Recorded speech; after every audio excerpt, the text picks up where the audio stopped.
हरे कृष्णा हरे कृष्णा। महाराष्ट्र के governor CP Radhakrishnan जी,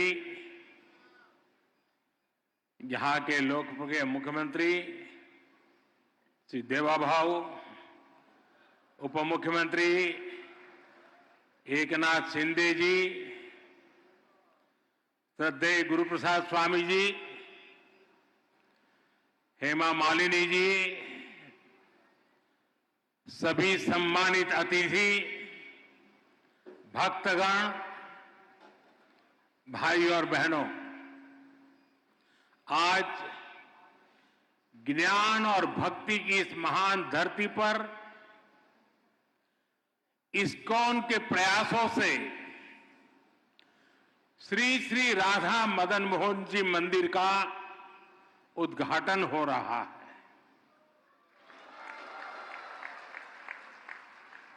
मेरा सौभाग्य है कि मुझे ऐसे अलौकिक अनुष्ठान में अपनी भूमिका निभाने का पुण्य प्राप्त हुआ है। ये इस्कॉन के संतों का अपार स्नेह और अपनापन है। श्रील प्रभुपाद स्वामी का आशीर्वाद है। मैं सभी पूज्य संतों का आभार करता हूं, उनके चरणों में प्रणाम करता हूं। मैं अभी देख रहा था श्री राधा मदन मोहन जी मंदिर परिषद की जो रूपरेखा है, इस मंदिर के पीछे जो विचार है, इसका जो स्वरूप है, उसमें अध्यात्म और ज्ञान की संपूर्ण परंपरा के दर्शन होते हैं। मंदिर में ईश्वर के विविध स्वरूपों के दर्शन होते हैं, जो एको अहम बहुश्याम, ये हमारे विचार को भी अभिव्यक्त करते हैं। नई पीढ़ी की रुचि और आकर्षण के अनुरूप यहां रामायण, महाभारत, उसको समेटे हुए उस पर आधारित म्यूजियम भी बनाया जा रहा है।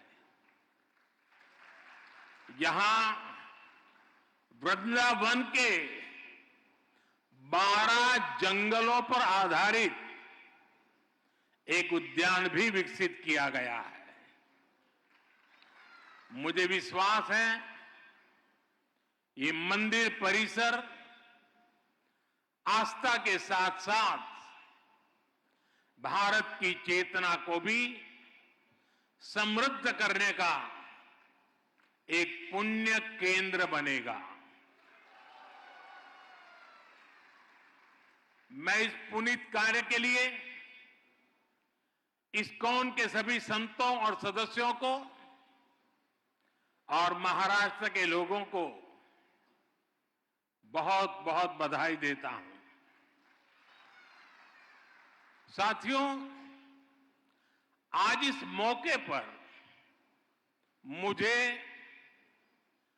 परम श्रद्धेय गोपाल कृष्ण गोस्वामी महाराज का भावुक स्मरण भी हो रहा है। इस प्रोजेक्ट में उनका विजन जुड़ा हुआ है। भगवान श्री कृष्ण के प्रति उनकी अगाध भक्ति का आशीर्वाद जुड़ा हुआ है। आज वो भौतिक शरीर से भले ही यहां न हो, लेकिन उनकी आध्यात्मिक उपस्थिति हम सब महसूस कर रहे हैं। मेरे जीवन में तो उनके स्नेह का, उनकी स्मृतियां का एक अलग ही स्थान है। उन्होंने जब विश्व की सबसे बड़ी गीता का लोकार्पण करवाया तो उसके लिए मुझे आमंत्रित किया और मुझे भी वो पुण्य प्रसाद मिला। श्रील प्रभुपाद जी की 125वीं जन्म जयंती के अवसर पर भी मुझे उनका सानिध्य प्राप्त हुआ था। मुझे संतोष है कि आज मैं उनके एक और सपने को पूरा होते देख रहा हूं, उसका साक्षी बन रहा हूं। साथियों, दुनिया भर में फैले इस्कॉन के अनुयायी भगवान श्री कृष्ण की भक्ति के डोर से बंधे हैं। उन सबको एक दूसरे से कनेक्ट रखने वाला एक और सूत्र है जो 24 घंटे हर भक्त को दिशा दिखाता रहता है। ये श्रील प्रभुपाद स्वामी के विचारों का सूत्र। उन्होंने उस समय वेद, वेदांत और गीता के महत्व को आगे बढ़ाया जब देश गुलामी की बेड़ियों में जकड़ा था। उन्होंने भक्ति वेदांत को जन सामान्य की चेतना से जोड़ने का अनुष्ठान किया। 70 वर्ष की आयु में जब लोग अपने कर्तव्यों को पूरा मान चुके होते हैं, उस समय उन्होंने इस्कॉन जैसा मिशन शुरू किया।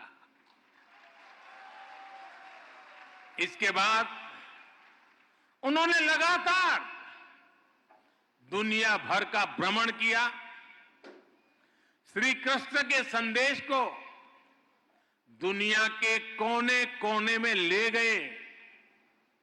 आज दुनिया के हर कोने में करोड़ों लोगों को उनकी तपस्या का प्रसाद मिल रहा है। श्रील प्रभुपाद स्वामी की सक्रियता, उनके प्रयास आज भी हमें प्रेरित करते हैं। साथियों, हमारा भारत एक असाधारण और अद्भुत भूमि है। भारत केवल भौगोलिक सीमाओं में बंधा भूमि का एक टुकड़ा मात्र नहीं है। भारत एक जीवंत धरती है, एक जीवन संस्कृति है, जीवन परंपरा है और इस संस्कृति की चेतना है यहां का अध्यात्म।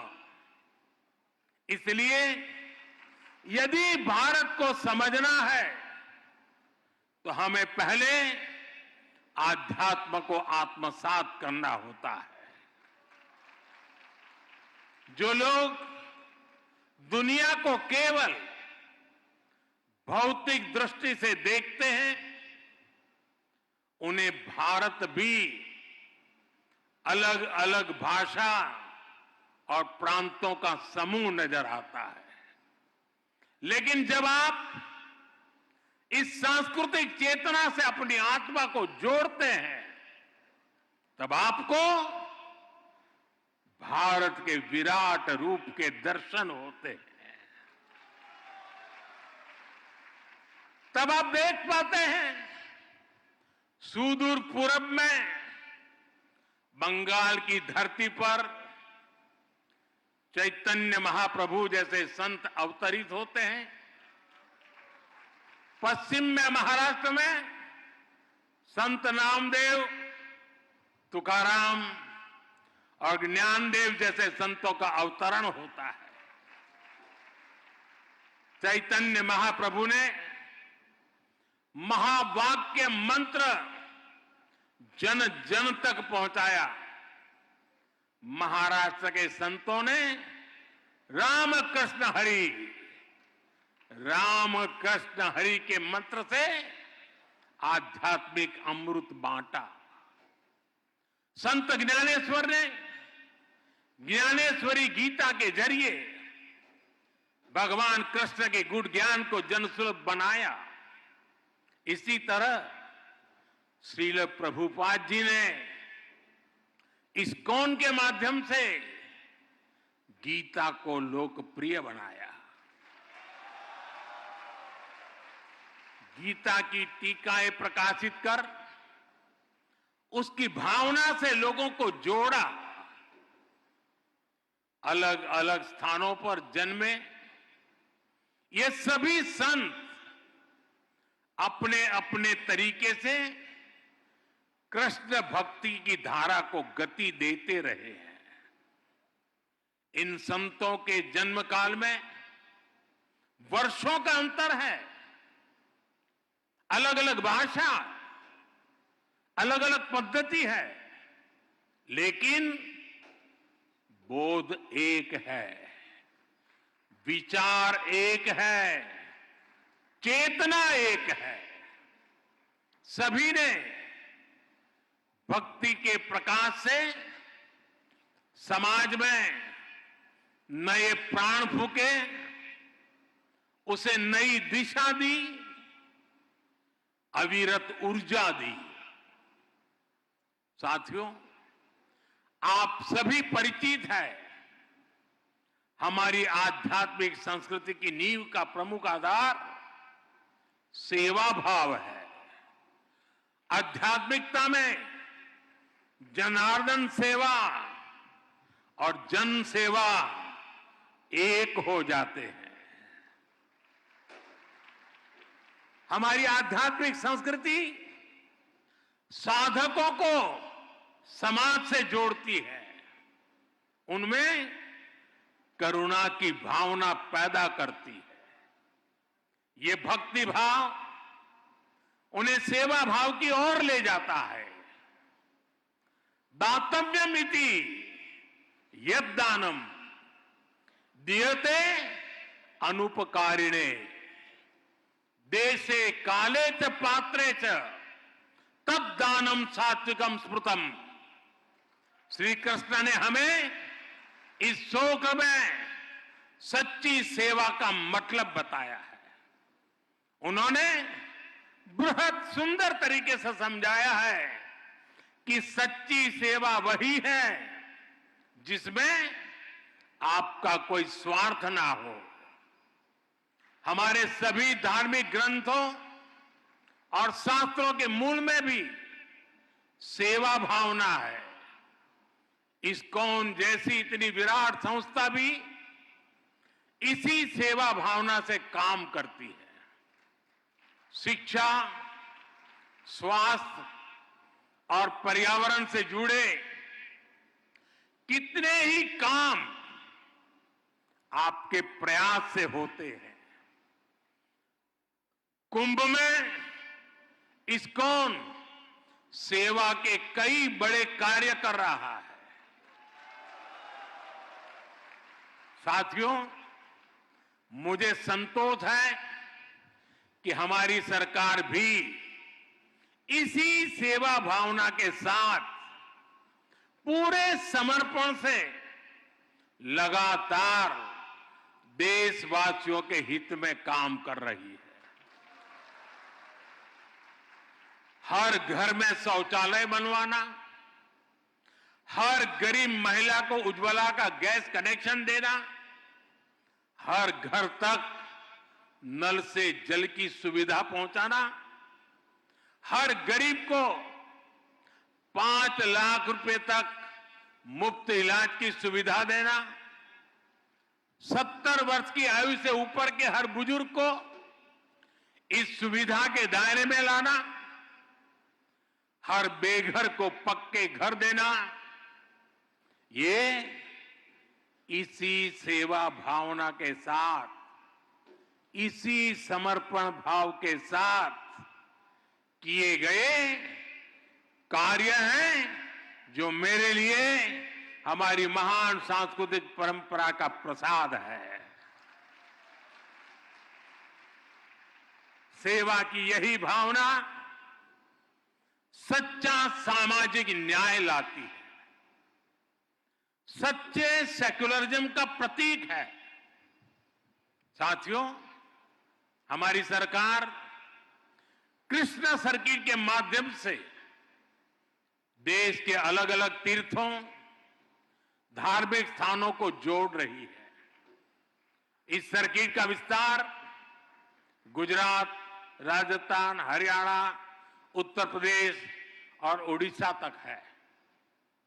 स्वदेश दर्शन और प्रसाद योजना के द्वारा इन स्थानों को विकसित किया जा रहा है। इन मंदिरों में भगवान श्री कृष्ण के अलग अलग रूपों के दर्शन होते हैं।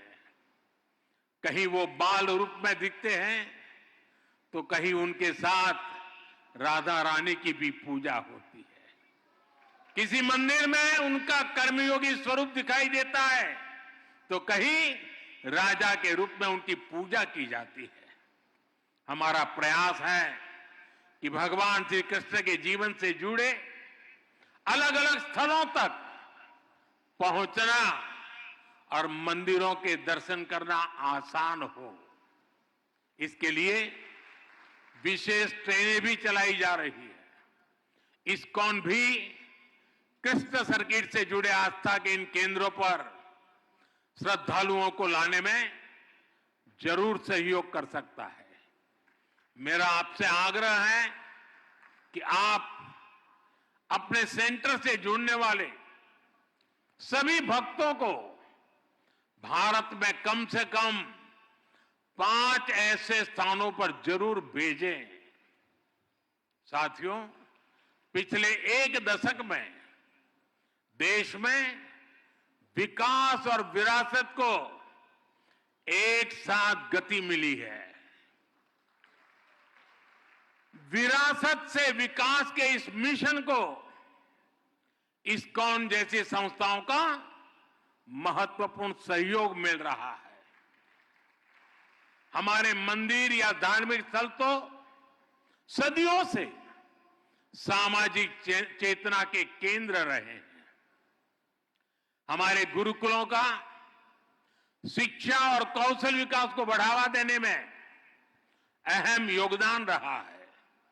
इस्कॉन भी अपने कार्यक्रमों के जरिए युवाओं को प्रेरित करता है कि वो अध्यात्म को अपने जीवन का हिस्सा बनाए और अपनी परंपरा पर चलते हुए इस्कॉन के युवा साधक कैसे आधुनिक टेक्नोलॉजी को आत्मसात करते हैं, ये देखना और अद्भुत होता है। और आपका इंफॉर्मेशन नेटवर्क तो दूसरों के लिए सीखने योग्य है। मुझे विश्वास है इस्कॉन के सानिध्य में युवा सेवा और समर्पण की भावना से राष्ट्र हित में काम करेंगे। इस परिसर में भक्ति वेदांत आयुर्वेदिक हीलिंग सेंटर की सुविधा भी लोगों को मिलेगी।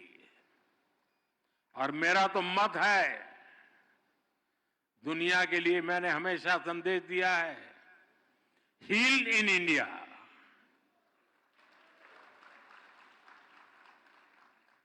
शुश्रूषा के लिए और सर्वांगीण रूप से स्वस्थ होने के लिए, वेलबींग के लिए हील इन इंडिया। यहां भक्ति वेदांत कॉलेज फॉर वैदिक एजुकेशन की स्थापना भी की गई है। इनका लाभ हर समाज को होगा, पूरे देश को होगा। साथियों, हम सब देख रहे हैं कि वर्तमान समाज जितना आधुनिक हो रहा है उतनी ही उसे संवेदनशीलता की भी जरूरत है। हमें संवेदनशील इंसानों का समाज तैयार करना है, एक ऐसा समाज जो मानवीय गुणों के साथ आगे बढ़े, एक ऐसा समाज जहां अपनेपन की भावना का विस्तार हो। इस्कॉन जैसी संस्था अपने भक्ति वेदांत के माध्यम से दुनिया की संवेदनशीलता को नया प्राण दे सकती है।